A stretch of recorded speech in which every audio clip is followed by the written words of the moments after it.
جب اسلام دوسری شادی کی اجازت دیتا ہے تو ہمارے معاشرے میں دوسری شادی کو معیوب کیوں سمجھا جاتا ہے؟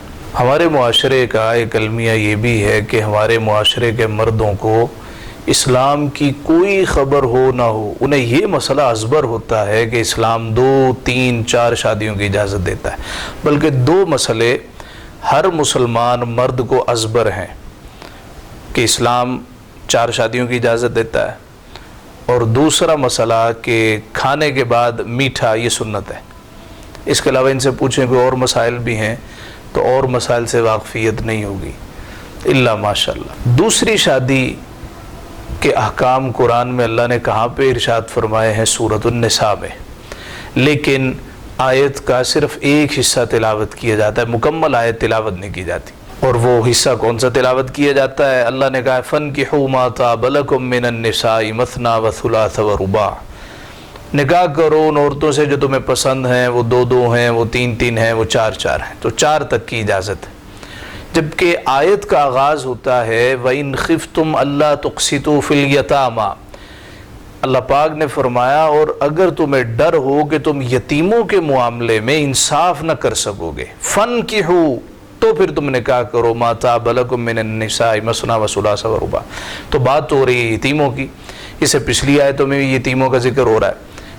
حضرت سید عائشہ صدیقہ رضی اللہ تعالیٰ عنہ بیان کرتی ہیں، صحیح بخاری میں حدیث ہے کہ حضور رسالت مآب صلی اللہ علیہ وسلم کے زمانے میں ایک شخص کے پاس ایک یتیم بچی تھی، وہ اس کا ولی بنا تھا، اور اس کے پاس ایک باغ بھی تھا۔ اس نے اس یتیم بچی سے نکاح بھی کر لیا اور باغ پہ قبضہ بھی کر لیا، اس کو حق مہر سے بھی وہ حصہ نہ دیا۔ تو اللہ رب العزت نے آیت نازل فرمائی کہ تم یتیموں کی طرف نظر رکھنا چھوڑ دو، یتیم بچیوں کا مال نہ کھاؤ، بلکہ اللہ تمہیں اجازت دیتا ہے باہر تمہیں جو پسند ہو، فَانْكِحُوا مَا طَابَ لَكُم مِّنَ النِّسَاءِ مَثْنَىٰ، جن سے حرمت والے رشتے نہیں ہیں ان کے علاوہ جو تمہیں پسند ہو، 1 سے کر لو، 2 سے کر لو، 3 سے کر لو، 4 سے کر لو، مگر یتیموں کے ساتھ ناانصافی نہ کرو، ان کا مال ناحق نہ کھاؤ۔ ان کے ساتھ اگر تم نکاح کرو گے تو تم کہو گے جی تو پہلے میرے انڈر ہیں، لہٰذا ان کو مال دینے کی ضرورت کیا ہے؟ تو دراصل یتیموں کی بات ہو رہی ہے، اور آیت کا آغاز بھی اس جملے سے ہو رہا ہے کہ اگر تم یتیموں میں انصاف نہ کر سکو، مگر ہم نے وہ اپنے مطلب کی بات اخذ کر لی۔ دیکھیے اللہ تعالیٰ نے حضرت آدم کو پیدا کیا تو ساتھ 4 عورتیں پیدا کی، یہ صرف ایک ہی پیدا کی؟ ایک ہی پیدا کی حضرت حوا، وہ ایک ہی کیوں پیدا کی؟ حضرت آدم کے لیے 4 کیوں نہ پیدا کی؟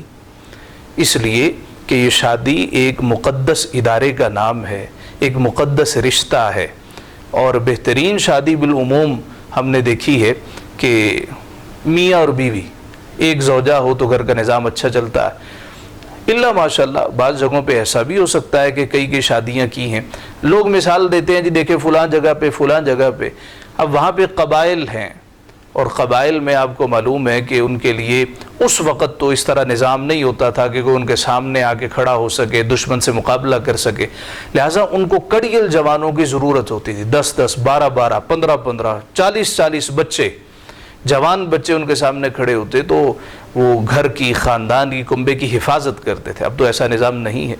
پھر ایک بات یہ بھی بیان کی جاتی ہے کہ دیکھیں مردوں میں چونکہ خواہش زیادہ ہوتی ہے اور عورت میں خواہش نہیں ہوتی، تو آپ یہ بتائیے کہ کیا انسان اس دنیا میں اپنی ساری خواہشیں پوری کرنے آیا ہے؟ اس دنیا میں اس کی ساری خواہشیں پوری ہو جاتی؟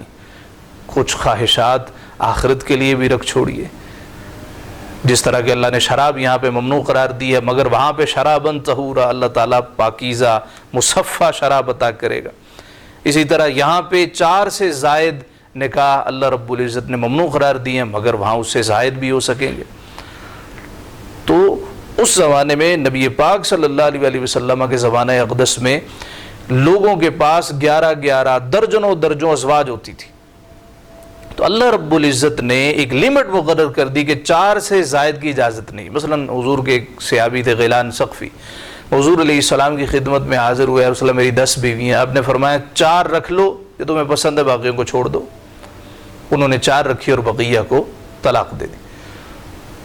لہٰذا یہ کہنا جی اسلام 4 شادیوں کا حکم دیتا ہے، حکم اسلام کہیں نہیں دیتا، کہیں بھی حکم نہیں ہے کہ تم نے 4 کرنی ہی کرنی ہے۔ یہ ایک حل بیان کیا گیا کہ چونکہ جنگوں میں عمومی طور پہ مرد کام آتے ہیں اور عورتیں بیوہ ہو گئیں، یتیم ہو گئے، بچے یتیم ہو گئے، ان کی کفالت کرنے والا کوئی نہیں ہے، عورتیں مطلقہ ہو گئیں، تو اسلام کہتا ہے کہ چونکہ مردوں سے زائد عورتوں کی تعداد ہے تو عورتیں یا تو عزت کے ساتھ نکاح کر لیں، مرد ان کے ساتھ نکاح کر لیں، یا پھر دوسرا حل کیا ہے کہ نعوذ باللہ وہ غلط کاری میں مصروف ہو جائیں۔ یہ ایک حل کے طور پہ بتایا کہ تم 3 4 تک شادی کر سکتے ہو، یہ کوئی فرض واجب نہیں ہو۔ اگلا جملہ کیا ہے؟ وَإِنْ خِفْتُمْ أَلَّا تُقْسِطُوا فِي الْيَتَامَىٰ فَانكِحُوا مَا طَابَ لَكُم مِّنَ النِّسَاءِ مَثْنَىٰ وَثُلَاثَ وَرُبَاعَ فَإِنْ خِفْتُمْ أَلَّا تَعْدِلُوا، اور اگر تمہیں ڈر ہو تم عدل نہیں کر سکو گے، فَوَاحِدَةً، تو ایک ہی کے ساتھ۔ اور وہ عدل کس چیز میں ہے؟ نان نفقے میں ہے، شب گزاری میں ہے، کہ جس طرح بقیہ کے ساتھ تمہارا سلوک ہے ایک کے ساتھ اسی طرح سلوک کرو، جس طرح ایک کے ساتھ سلوک ہے بقیہ کے ساتھ بھی ویسا ہی سلوک کرو۔ یہ نہیں ہے کہ ایک کو محروم کر دیا اور دوسری کے ساتھ زیادہ اظہار محبت اور الفت اور اس کے ساتھ زیادہ وقت گزارنا شروع کر دیا۔ اللہ پاک نے فرمایا اور اگر تمہیں ڈر ہو کہ تم عدل نہیں کر سکو گے، تو جن کو زیادہ شوق ہوتا ہے کیا یہ عدل کر سکیں گے یا عدل کرنے والے ہیں، اگر تو ایسا ہے تو آپ بسم اللہ